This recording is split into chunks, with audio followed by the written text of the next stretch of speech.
Yo, what's going on, guys? Welcome back to Marky Picks. And today I got another prize pick slip for you, covering a little bit of college football. Just one game on the slate for college football.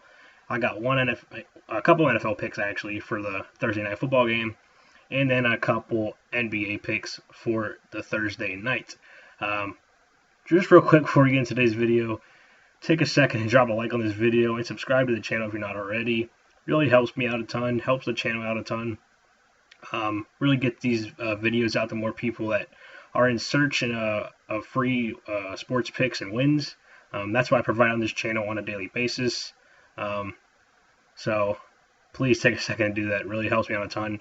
I really do appreciate all of you guys' support on these videos.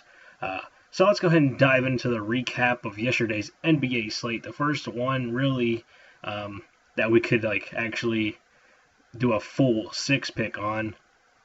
Well, it started out number one pick of the day is DeAndre Hunter. He actually ended up not playing. I knew he was questionable going in, but when I make these picks, I make them like the night before, which usually isn't the best situation. But I try to get these picks out there as quick as possible, just because I think these lines could change also. So I think we get some great value, putting in this slip when I do. But that also comes with some risk because then you don't know potential injuries and people that get ruled out. So it's also some risk, but that's what I try to do and get these picks out there early as I can. So Hunter didn't end up playing, didn't end up hurting us at all. RJ Barrett smashed this line. When I saw this line at 27.5, I was like, this line's just a little way too low for a guy like RJ Barrett. Seeing as he's going to be like the primary ball handler of this offense, and in a great spot here in this game, which is ended up being a very high-scoring game too, which is what I expected it to be. And just plenty of chances to get a lot of points, lots of rebounds, and lots of assists. He really did it all today, and easily cashed this line. Miles Turner, another one. You don't know how he's going to look on the new team coming over from Indiana, but I thought his fit was just perfect on his Bucks team. And seeing this line at 21.5 against a terrible Wizards team that just cannot play defense, plenty of chances for Miles Turner to do stuff in this game. He had like 15 points, rebounds, and assists at halftime. He only ended up getting about 9 in the second half, but hey, that's all he needed. He really was a solid piece, and he's actually shot like 12 or 14 shots in this game total. So lots of shots for him, lots of opportunities, and pretty comfortable over here. John Morant, under 37.5 points, rebounds, and assists. This was the riskiest pick of the slip by far.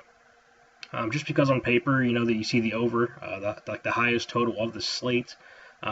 You probably expect this to be a pretty fast-paced game, and I did expect that, but I was expecting him to have a little bit trouble, scoring points.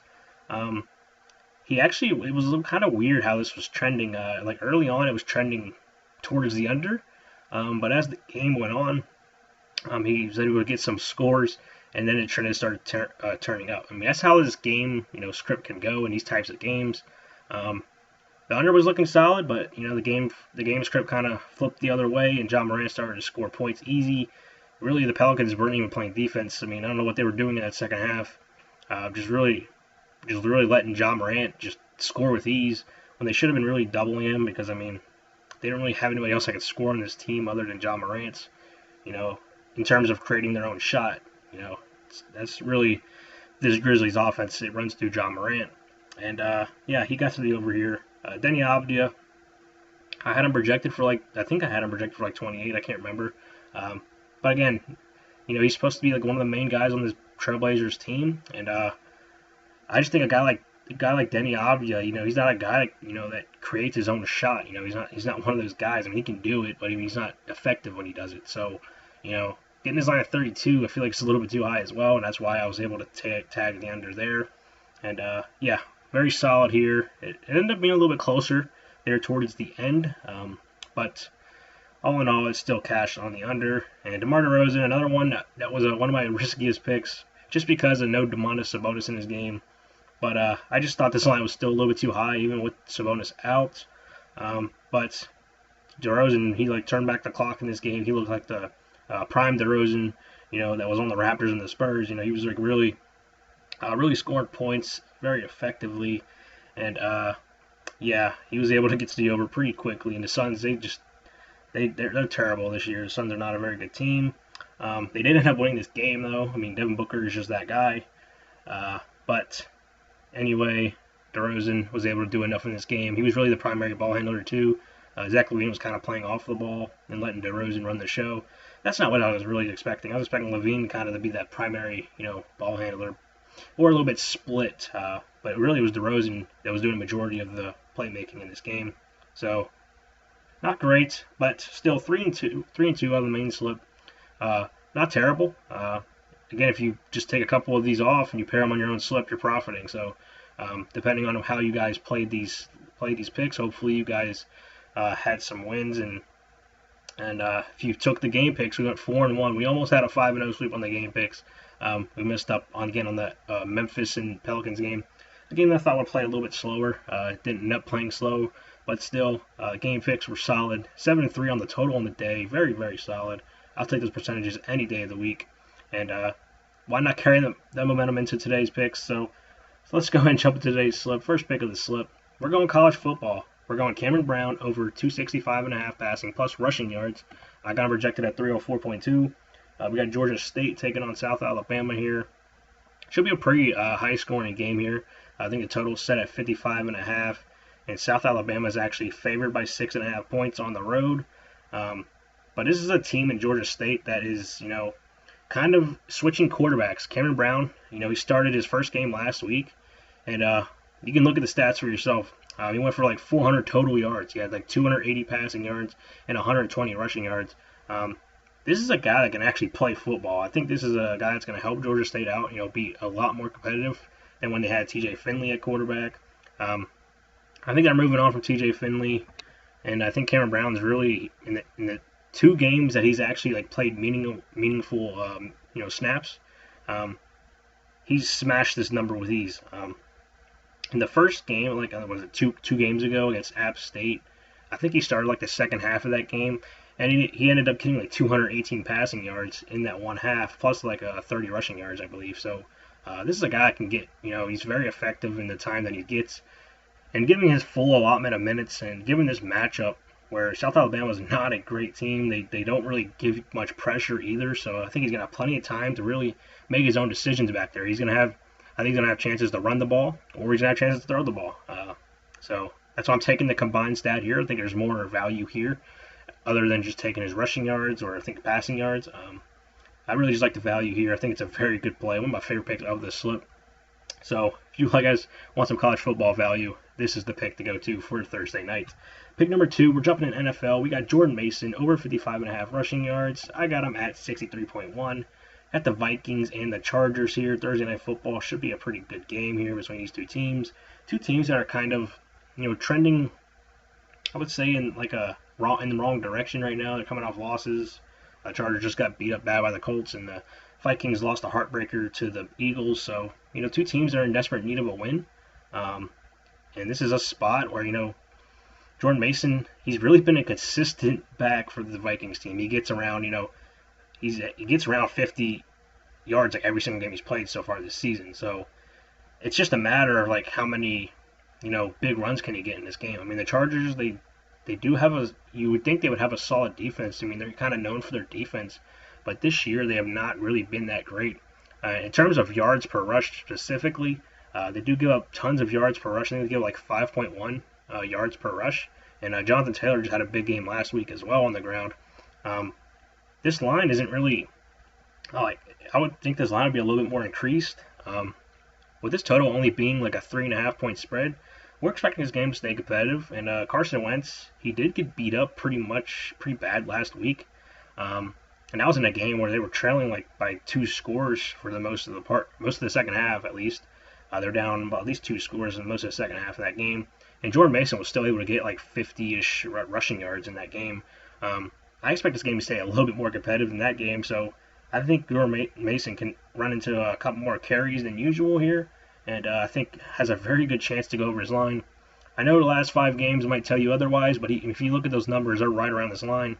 And I think today he's going to go over that line. So very solid Thursday night football pick. And we got another one. We're taking the other side. We took him last week. He didn't hit. We're taking him this week. Justin Herbert under 278.5 passing plus rushing yards. We got him at 269.3. So this is a game where Justin Herbert, we took him last week under his passing yards. And if it wasn't for that blowout of a game, he likely would have cashed the under. But considering that the Chargers were down 28 to I think they were down they were getting killed by 3 touchdowns. So Herbert was just throwing the ball just every play. They weren't even trying to run the ball. They were just throwing it, which is understandable when you're down by that much of a lead. You need to make big plays, try to get back in the game. But he threw the ball 60 times last week or something crazy like that.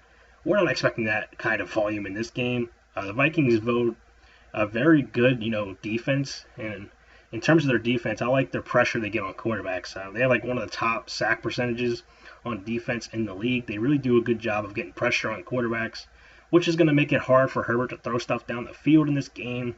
But that could affect his rushing upside a little bit. If they get pressure on him, he might be want to run a little bit more. So I'm kind of going against what the Vikings like to do. But I do think they get some make things tough on Herbert, at least through the air. I do think Herbert has some rushing upside, which is kind of contrarian to what I'm picking here, because I'm taking his passing plus rushing yards under. But I think we're getting a bigger cushion here, because I really don't like his passing upside, but his passing yards line's 253 and a half, and I haven't projected for 245 through the air. I just got a feeling that he could, there's a chance that he doesn't actually get rushing upside in this game. Because I do like Minnesota's defense to get pressure on quarterbacks, so that could limit his rushing opportunity as well, but it also could increase his rushing opportunity. So it's kind of a risky pick. Again, take at your own risk if you don't like these picks. I like it personally, but if you guys aren't feeling these picks, you don't have to take every single one. Just take anything that you guys like specifically, and hopefully it helps you out on this Thursday night football action. So now we're jumping into the NBA now. First pick for NBA, we got Aaron Gordon over 22.5 PRA.